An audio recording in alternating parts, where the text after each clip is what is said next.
Hi friends, R4iലേക്ക് എല്ലാവർക്കും സ്വാഗതം.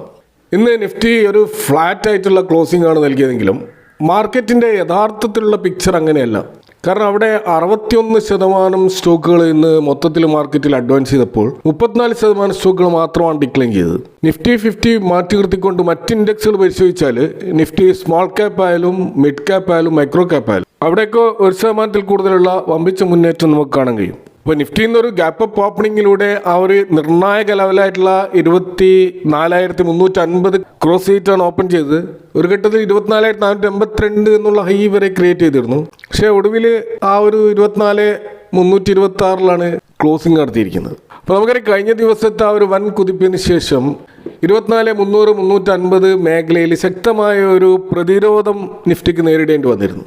അപ്പോൾ ഈ ഒരു ലെവല് ഏപ്രിൽ മാസത്തിലെ പലതവണ മാർക്കറ്റ് ഇടിഞ്ഞത് ഈ ഒരു ലെവലിൽ നിന്നാണ്. അപ്പോൾ സ്വാഭാവികമായിട്ടും അവിടെ വൻതോതിലുള്ള സെല്ലേഴ്സ് തയ്യാറായി നിൽക്കുന്നു എന്നാണ് അതിൽ നിന്ന് മനസ്സിലാക്കാൻ കഴിയുന്നത്. കൂടാതെ US ഇറാൻ ചർച്ചകൾ, അതിൽ ഒഫീഷ്യലായിട്ടുള്ള ഒരു സ്ഥിരീകരണത്തിന് വേണ്ടി മാർക്കറ്റ് കാത്തു നിൽക്കുകയാണ്. കാരണം ക്രൂഡ് ഓയിൽ വില 100-ൽ താഴെ ഇപ്പോഴും നിൽക്കുന്നുണ്ട്. കൂടാതെ ഇന്ത്യൻ റുപ്പി 94 ലെവലിലും നിൽക്കുന്നുണ്ട്. എന്നാൽ ഇറാൻ്റെ ഭാഗത്തുനിന്നോ അമേരിക്കയുടെ ഭാഗത്തുനിന്നോ സോളിഡ് ആയിട്ടുള്ള അല്ലെങ്കിൽ വളരെയധികം ഒഫീഷ്യൽ ആയിട്ടുള്ള സ്റ്റേറ്റ്മെൻറ്റ്സ് നമുക്ക് കാണുന്നില്ല. അപ്പോൾ ഇതാണ് മാർക്കറ്റിൽ ഒരു അനിശ്ചിതത്വം ഇപ്പോൾ നിലനിൽക്കാനുള്ള ഒരു കാരണം. ഇപ്പോൾ ഇന്ത്യ വിക്സ് നമ്മളിന്ന് കാണുന്നത് 16 എന്നുള്ള ലെവലിൽ തന്നെ നിൽക്കുകയാണ്. അപ്പോൾ വോളറ്റിലിറ്റി വലിയ തോതിൽ ഇല്ലാതെ ആ ഒരു ഫ്ലാറ്റ് ക്ലോസിങ്ങിനെ ന്യായീകരിക്കുന്ന രീതിയിലുള്ള ഒരു വോളറ്റിലിറ്റിയാണ് കാണുന്നത്.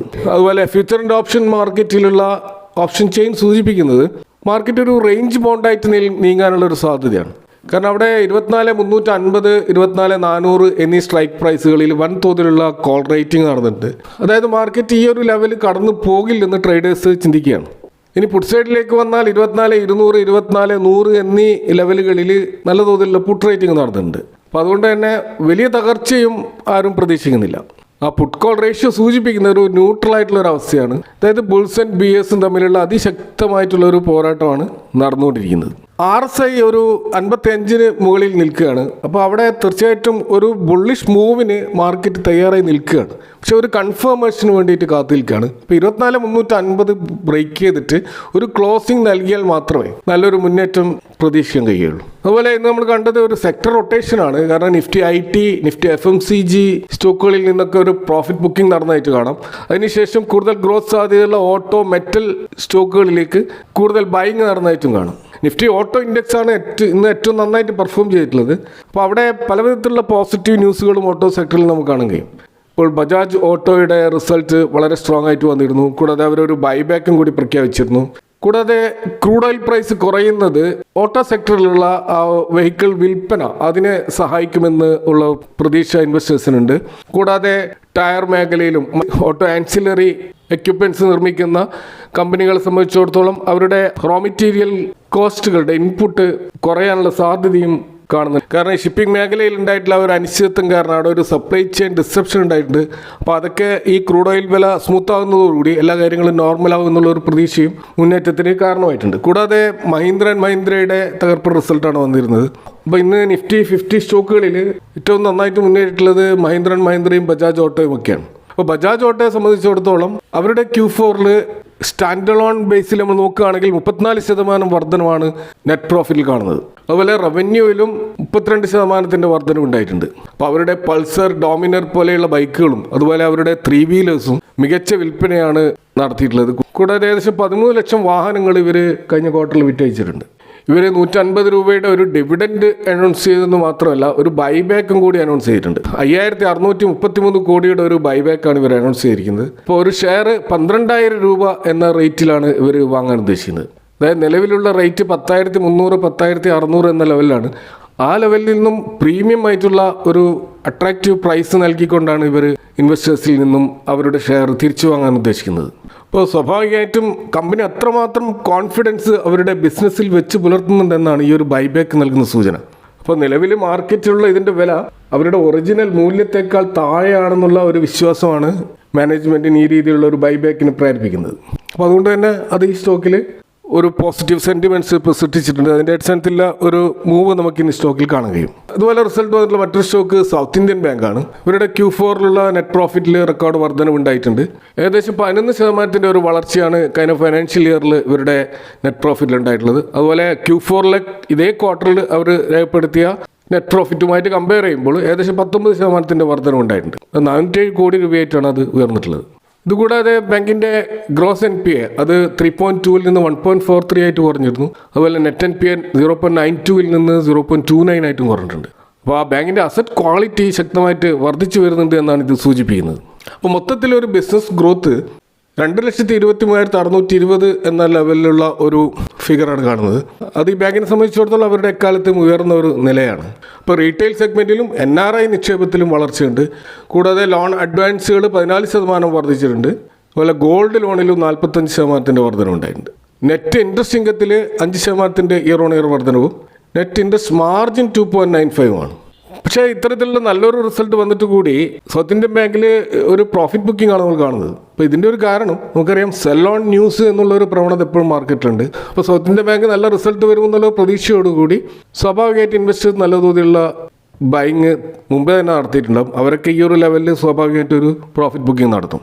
കാരണം കഴിഞ്ഞ ഒരു മാസത്തിനിടെ 15% ഒരു മുന്നേറ്റം ഈ സ്റ്റോക്കിലുണ്ടായിരുന്നു. കൂടാതെ സെൽ ഓഫിന് മറ്റു കാരണങ്ങളും നമുക്ക് കാണാൻ കഴിയും. ഇപ്പോൾ ഇവരുടെ CEO ആയിട്ടുള്ള PR ശേഷാദ്രി വിരമിക്കുകയാണ്. ആ സ്ഥാനത്ത് ആരെ നിയമിക്കുമെന്നുള്ള കാര്യത്തിൽ ഇപ്പോഴും ഒരു കൃത്യമായ തീരുമാനം ഉണ്ടായിട്ടില്ല. അതും ഈ സ്റ്റോക്കിൽ ഒരു നെഗറ്റീവായി വന്നിട്ടുണ്ട്. കൂടാതെ നെറ്റ് ഇൻട്രസ്റ്റ് മാർജിൻ അത് 3.21 നിന്ന് 2.9 ആയിട്ട് കുറഞ്ഞിട്ടാണുള്ളത്. അപ്പോൾ ഇവിടെ പൊതുവെ അനലിസ്റ്റുകൾ എക്സ്പെക്ട് ചെയ്തത് 408 കോടിയുടെ ഒരു ലാഭമായിരുന്നില്ല, അതിൽ കൂടുതൽ പ്രതീക്ഷിച്ചിരുന്നു. അപ്പോൾ ആ ഒരു എക്സ്പെക്റ്റേഷനെ ബീറ്റ് ചെയ്യാൻ ഇതിൻ്റെ പ്രോഫിറ്റിന് കഴിഞ്ഞിട്ടില്ല. എങ്കിൽ പോലും ബാങ്കിൻ്റെ ഒരു അടിസ്ഥാന ഫണ്ടമെൻ്റൽസ് വളരെ ശക്തമാണ്. അസറ്റ് ക്വാളിറ്റി വർദ്ധിച്ചിട്ടുണ്ട്. അപ്പോൾ ഇപ്പോഴുള്ള ഒരു ഇടിവ് ഒരു ടെമ്പററി പ്രോഫിറ്റ് ബുക്കിംഗ് ആണെന്ന് വളരെ വ്യക്തമായിട്ട് മനസ്സിലാക്കാൻ കഴിയും. ഇതുപോലെ റിസൾട്ട് വന്നതിന് ശേഷം നല്ല തോതിൽ ഇടിഞ്ഞ ഒരു സ്റ്റോക്കാണ് ബ്രിഗേഡ് എൻ്റർപ്രൈസസ്. നമുക്കറിയാം റിയൽറ്റി സെഗ്മെൻറ്റിൽ എല്ലാ സ്റ്റോക്കുകളും നല്ല റിസൾട്ടുകളാണ് കൊണ്ടുവരുന്നത്. ഇന്ന് പോലും റിയൽറ്റി ഇൻഡെക്സ് പോസിറ്റീവിൽ തന്നെയാണ് ക്ലോസ് ചെയ്തിരിക്കുന്നത്. എന്നാൽ ബ്രിഗേഡ് എൻ്റർപ്രൈസസിൻ്റെ റിസൾട്ടിൽ അവരുടെ പ്രോഫിറ്റിൽ വന്നിട്ടുള്ള ഒരു ഇടിവാണ് സ്റ്റോക്ക് ഇടിയാനുള്ള ഒരു കാരണം. കാരണം 24% ഒരു കുറവ് നെറ്റ് പ്രോഫിറ്റിൽ ഉണ്ടായിട്ടുണ്ട്.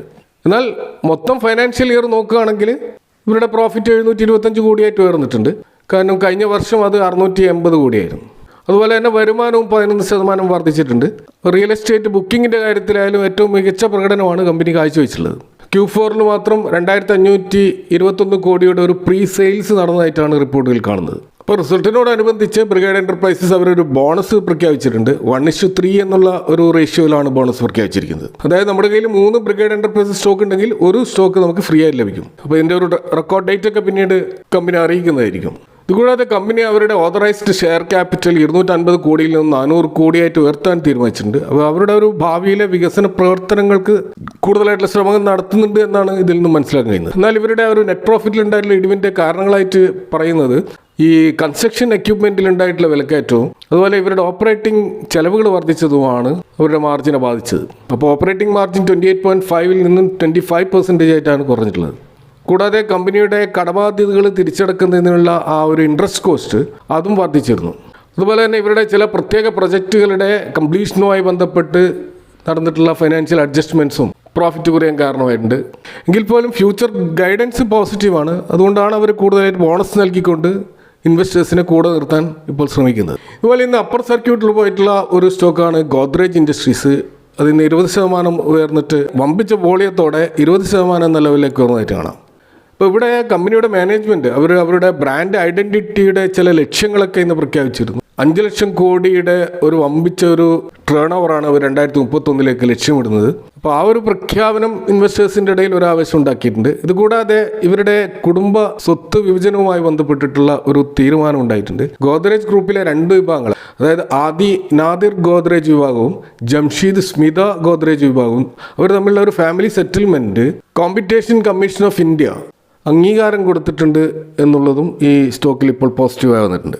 ഇപ്പോൾ ഗോദ്രേജ് ഇൻഡസ്ട്രീസ് ഒരു ഹോൾഡിംഗ് കമ്പനിയാണ്. അപ്പോൾ അവരുടെ കീഴിലുള്ള പല സ്റ്റോക്കുകളും ഇപ്പോൾ ഗോദ്രേജ് ഇൻഡസ്ട്രീസ്, ഗോദ്രേജ് പ്രോപ്പർട്ടീസ്, അതുപോലെ ഗോദ്രേജ് കൺസ്യൂമർ, അഗ്രോവെറ്റ്, അപ്പോൾ ആ സ്റ്റോക്കുകളിലൊക്കെ നല്ല Q4 ആണ് നമ്മൾ കാണുന്നത്. അപ്പോൾ അതൊക്കെ ഈ പാരൻറ്റ് കമ്പനിയിൽ ഒരു മുന്നേറ്റം ഉണ്ടാക്കാൻ സഹായിച്ചിട്ടുണ്ട്. അപ്പോൾ ഇതൊക്കെയാണ് ഇന്നത്തെ മാർക്കറ്റുമായി ബന്ധപ്പെട്ട് നിങ്ങളായിട്ട് ഷെയർ ചെയ്യാനുള്ളത്. ഈ വിഷയങ്ങളുമായി ബന്ധപ്പെട്ടുള്ള നിങ്ങളുടെ അഭിപ്രായങ്ങളും കമൻറ്റുകൾ അറിയിക്കുക. Thank for watching. See you next time with another video.